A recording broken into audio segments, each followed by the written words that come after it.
What's up? Back for another video. Obviously, it's Starfield's coming out in the early hours of tomorrow morning, Friday.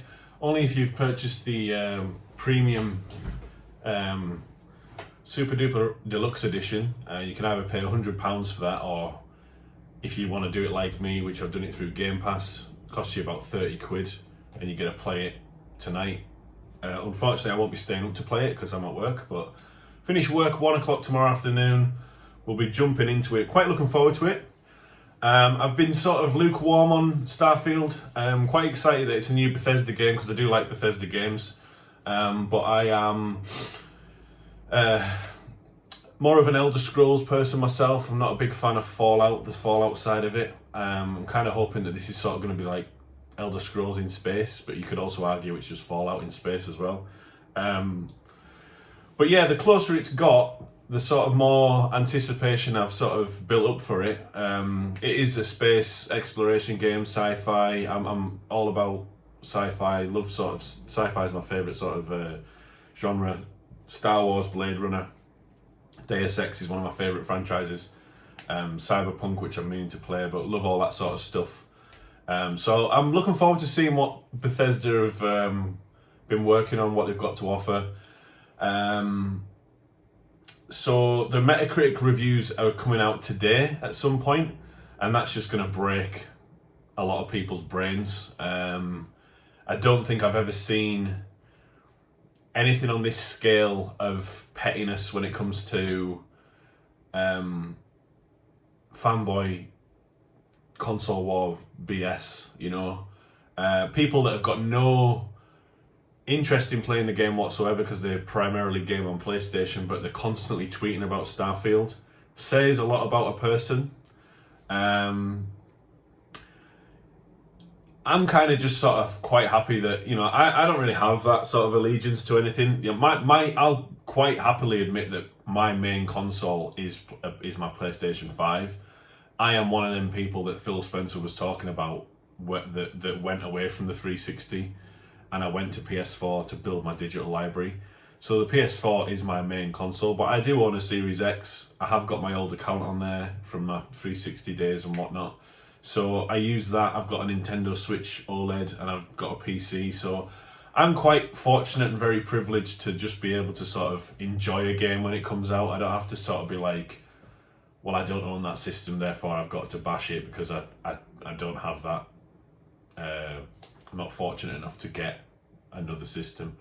But I will say this, if you are of an age of an adult and you have disposable income and you are into gaming, then you should be playing on every single system, in my opinion.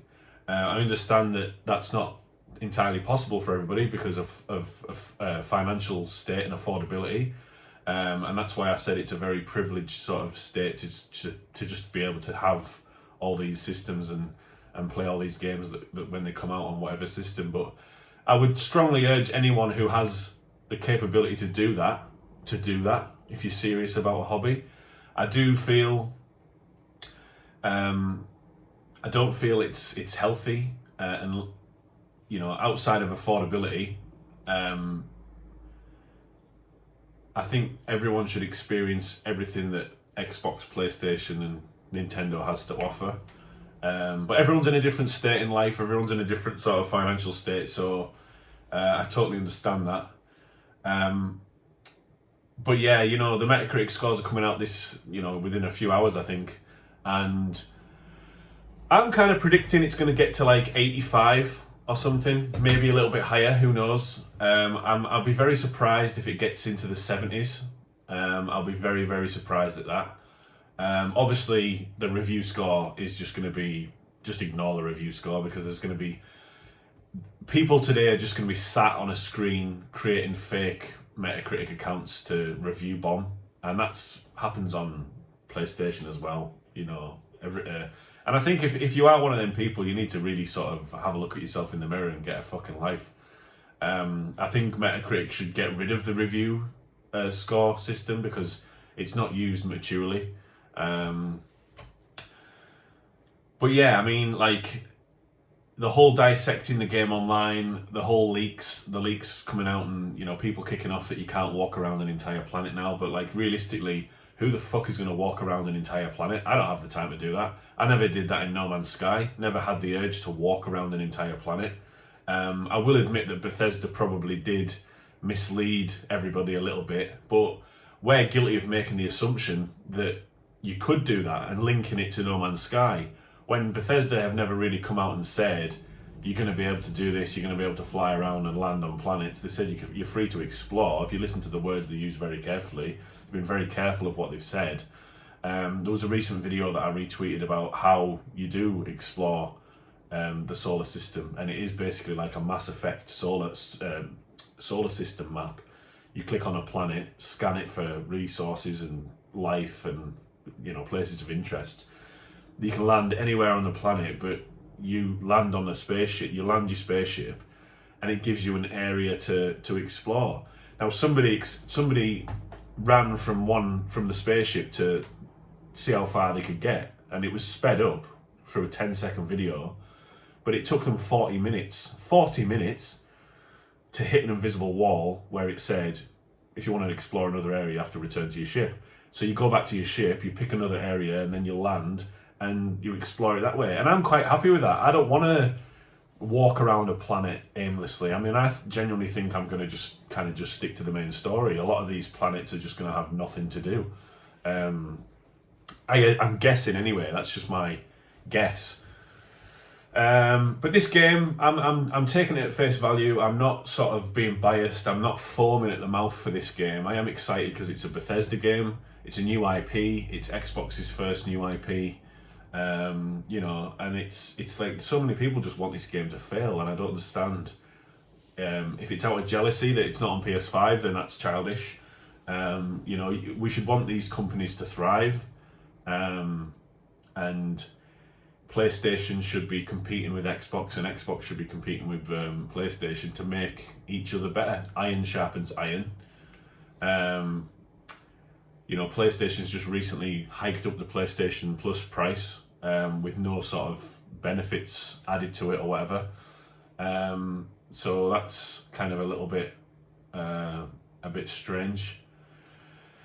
But yeah, I'm kind of going into it with an open mind. I'm playing it through Game Pass.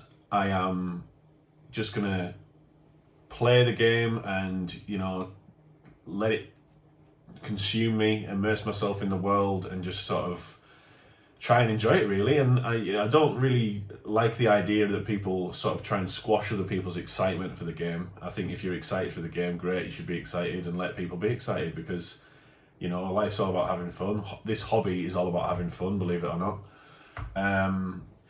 There's so many games on sale at the moment as well. Like, I've just looked at the PlayStation Store, and Hogwarts Legacy's 45 quid. Dead Island 2's 40 quid, reduced from 60. Hogwarts was down from 60 as well. Jedi Survivor, £45 down from 60. And there was something else as well that I was looking at. Final Fantasy, £50 reduced down from 60 or 70, I can't remember.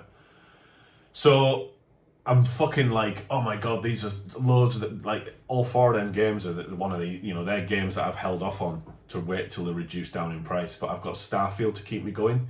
So depending on if, Starfield might come out and it might be a pile of shit. And if it is, then fair enough, it's a pile of shit. Redfall was a pile of shit, but I give that a chance. But I've not really lost anything. If anything, I've lost 30 quid because I paid for the premium edition to get early access. But other than that, I mean, that's what I like about Game Pass, is that you can jump in and play these games without any sort of fear of being like, oh, well, I've only paid my subscription. That's it. And I quite like Game Pass. I prefer it to PlayStation Plus Premium, although I am subscribed to PlayStation Plus Premium. But they are two different beasts in my opinion. My boss was back from holiday yesterday. He didn't even know that Game Pass existed, and he has an Xbox Series X. And I was saying, because he was asking me what I'm playing at the moment, I said, I'm playing Texas Chainsaw Massacre. It's fucking amazing. I'm absolutely loving it. And he was going, oh, well, I've heard about it. And I said, well, I'm playing it through Game Pass. And he was like, well, what's that? And I explained it. And he was like, oh, so it's like Netflix for games. I was like, yeah, fucking get involved. Get involved so you can come and help me, survive against Leatherface. But yeah, I just wanted to come on and have a little bit of a chat about Starfield. It is right around the corner. I am looking forward to it. I've stayed away from all the sort of. I didn't watch the 45-minute preview either. I watched the reveal. I don't know if that was the same thing. But I'm excited. I'm not massively excited, but it's something to look forward to. I always temper my expectations now with video games. I try not to get too excited because most games release fucking broken now anyway. But it's a new world to explore, and I'm looking forward to exploring it and building a spaceship and creating my character and doing what the game has to offer. So if you are looking forward to Starfield, I hope you have a great time with it. If you're not looking forward to it, then just leave it alone. Move on. Go and play fucking something else. Spider-Man 2's coming out soon. Do you know what I mean? And we're going to be comparing start screens. When Spider-Man 2 comes out, we're going to be comparing start screens. There's going to be some numpty on Twitter that's comparing Spider-Man. It'll be a PlayStation account, I guarantee. The Spider-Man 2 start screen is way better than the Starfield start screen. That's definitely going to happen. But I just try and laugh about all this sort of stuff on the internet now, because I just genuinely don't believe that these people are real on the internet that do this every day, that live on the internet, live on Twitter, constantly tweeting about stuff. Toys out the pram. It's really refreshing when you kind of step back and you're like, oh, thank fuck I'm not like this anymore. Because I've done the whole fanboy thing. Been a fanboy of Nintendo, Sega, PlayStation, fucking Xbox, PC at some point, and I just sort of thought the penny dropped one day when I was like 22. It's like, I'm just a fan of video games. Why am I just like banging the drum for a fucking plastic box? It's crazy. And I genuinely feel that people do grow out of it. I do think that everybody does the fanboy thing at some point, or some point in their life, but you grow out of it. And thank God when you do, because it's just really, really sad. But anyway, hope everyone has a good time with Starfield or whatever they're playing. All the best for the week and the launch. If you'd like to subscribe, please feel free, but don't feel like you have to. Same if you want to follow me on Twitter, twitch.tv, twitch.tv/PimpMySharePlays. I'll be streaming Starfield. I've decided to stream it. I know it's a popular game, but it's just content for my channel, so I'm going to be doing that. You can also follow me on Twitter, which is @PimpMySharePlays. But again, don't feel like you have to. I know this is a small channel. We're just sort of chipping away, trying to get a little sort of following, but it's more for my kind of amusement, really, and mental health, just to sort of get everything out. So all the best. I hope everyone has a lovely week, and I'll see you on the next video. Adios.